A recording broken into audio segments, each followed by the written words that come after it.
physically to the fight. Understand that there is a whole another step to that. Every craftsman would like to have a good toolbox, but ultimately you are going to want to focus on that mental game. That's the craftsman part, understanding when to apply the tool, how to apply the tool, under what circumstances, what makes it work. The tool itself won't make the project. The craftsman has to take that tool and make the fight work. That leads me to a little lecture. I have seen some fighters that are, in their sort of intermediate stages where they move beautifully. I love watching them fight, but they're losing most of their fights still. And usually what happens there is they've got their physical technique down. It's a thing of beauty to be admired, but they haven't made that intersect with the reality of what's happening in the actual fight that they're in. They're throwing that blow as soon as they can throw it and as fast as they can throw it, with no regard to what their opponent happens to be doing at the time. That means that a lot of their blows are still hitting their opponent's shield, which is great. It's one of the steps in developing their fighting. They've got the physical skill now, but there comes a point where you've got to let your body know the physical skill, and then to set that aside and get your brain in the fight, thinking about what you want to accomplish. What are you trying to make your opponent think and feel in the fight, when you're applying that shot, when it's going to land. That becomes the important thing that makes the difference between being a physically beautiful fighter and winning your fight. So keep in mind that the physical part of fighting is just the tool. It's the mental game that creates the victory. All right, so let's start getting into some physical stuff here. I'm going to breeze through stances real quick because most of you are experienced fighters already, but there are some little features I want to point out as we go through it. For today's class, since you are mostly experienced fighters, stand however you like, however you're comfortable in your normal fight. You should be fine. For really new fighters, if you happen to be teaching a new fighter, I recommend a square stance because it's symmetrical on each side. When they do something on this side, it'll feel the same as when they do it on this side. So it keeps it simple for them in the beginning. I don't recommend fighting in a square stance all the time, actually, though. So universal rules. I'm always looking for universal rules. A universal rule for footwork, one, is the knees should be inside of the foot placement because it allows faster change of direction and it takes less energy to stand that way. So to give you an example of what I mean, okay, here the feet are a little outside of where the knees are, right? And that's true here too. Here the knee has gone outside of the foot placement. Here the knee has gone outside of the foot placement. Whenever the knee gets outside of the foot placement, you've gone a little too far. That would be okay. This is probably even better when you're in armor, you've got the extra weight, but that's too far. When your knee is inside of the foot placement, all you have to do is release the tension in your leg, and you will begin moving in the direction of the leg that you've released the tension on, which allows you to move without muscular effort. You're actually reducing your muscular effort, and you're moving in that direction immediately. Because when your knees are inside of your foot placement, you're like a stool that's using this for support. When you remove that support, you fall in the direction that you removed the support from. We'll talk about that a little bit more later. But it's a great way of closing ground with throwing shots. Other universal rule, toes always point in the same direction as knees. And this is one where you even see advanced fighters mess this up sometimes, but it always comes at a cost. One, it hurts your knee over time, and two, it reduces your ability to bring power up from the ground into your shot, which we'll talk about more later. So you wonder, how does this happen? It's a pretty simple rule. Usually it happens when someone turns. So, like, if I want to go this way, I might turn like this, and now my knee has come out of line with my toe. My hips have tried to turn, but my foot is stuck to the ground, and that's the position I end up in. Even momentarily, that's a bad thing. So there are two solutions to that. One is to pivot the whole leg at the same time, either pivoting on the heel or on the toe, allowing that to stay in line. That's a perfectly okay solution. Another solution to that comes out of the Tai Chi background more is to leave the whole leg behind, which means opening the hip joint. So here my hips are kind of, I'll exaggerate, my hips are closed. If I turn that way, I allow this hip joint to open, and I leave the knee, the toe, the whole leg behind, which means relaxing that hip as I turn. That gives you a solid foundation on the foot you've left behind, even while you're turning your body. And then after you're there, you can bring everything back.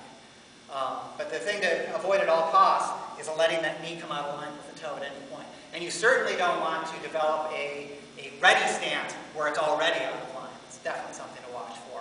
But start watching for it in your movement. You'll find that if your transitional movements are solid you'll have more ability to respond to unexpected things, like an unexpected opportunity to generate force and hit your opponent, or an unexpected need to block something.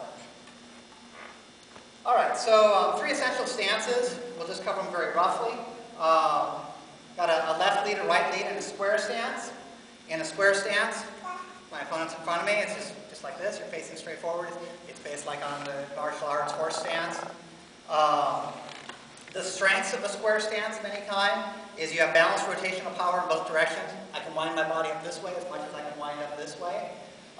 It's excellent for lateral movement. So I can step this way, I can step this way by just relaxing the leg and removing the leg of the stool and following that direction.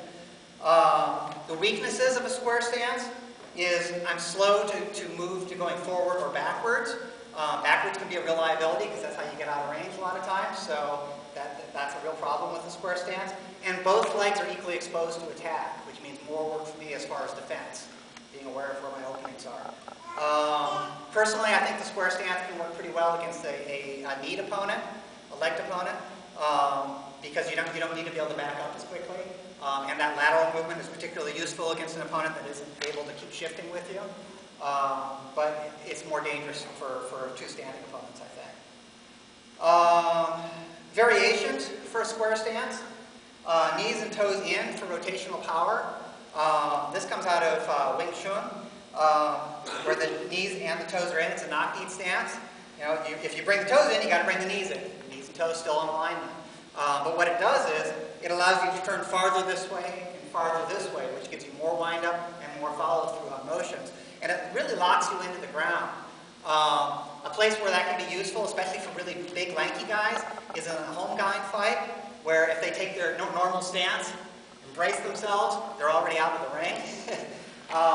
This kind of little knock-kneed stance allows them to settle into the ground and get the power that they need without being real wide.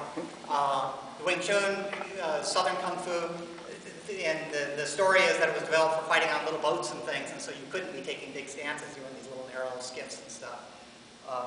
So it has its advantages. Knees and toes out for stability. That's this kind of a thing.